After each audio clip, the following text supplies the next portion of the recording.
অন্ধ্রপ্রদেশ, গোয়া। আপনারা আমরা 10-11 বছর নষ্ট হয়ে গেল, একটা মানুষের জীবন থেকে 10-11 বছর চলে গেল, আমার আর কি আছে? আমার সব দেখুন, একদম বাজে কথা বলবেন না, একদম বলবেন না। বিহার উড়িষ্যা কি করে করলো?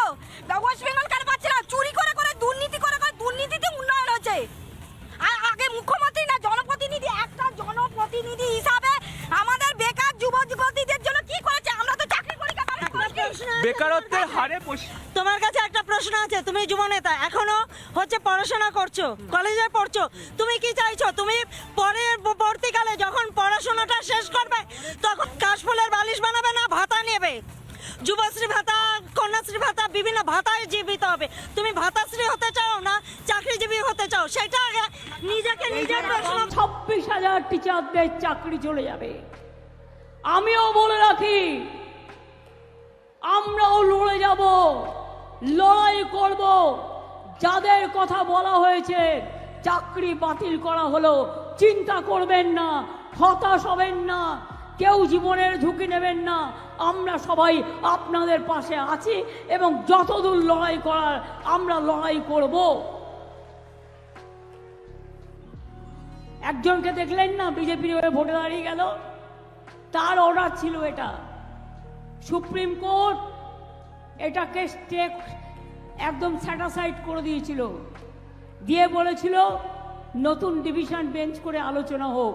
টোটাল রায়টাকে আমরা চ্যালেঞ্জ করছি। তার কারণ 26,000 ছেলে মেয়ে মানে প্রায় 1.5 লক্ষ 2 লক্ষ পরিবার। বলছে কিনা 8 বছর তারা চাকরি করেছে, 4 সপ্তাহের মধ্যে সব টাকা ফেরত দিতে হবে। Is it possible?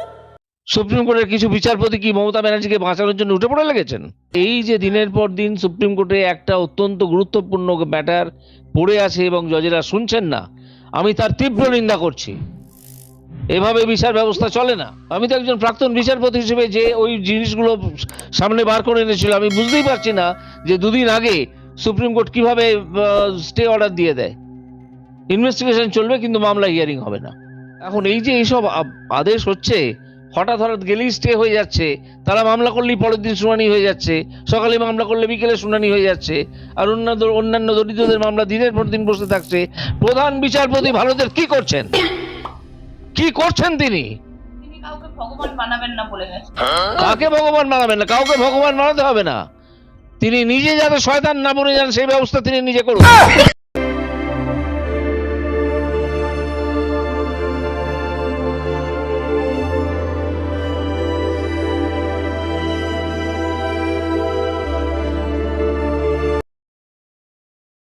আমাদের নামে আমাকে অনেক অসম্মান করা হয়েছে।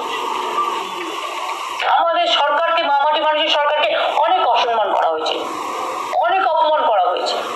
সোশ্যাল নেটওয়ার্কে অনেক ভুল বোঝাবুঝি হয়েছে, অনেক অপপ্রচার হয়েছে, যারা সাধারণ মানুষ জানতেন না যে এর মধ্যে একটা কালার আছে।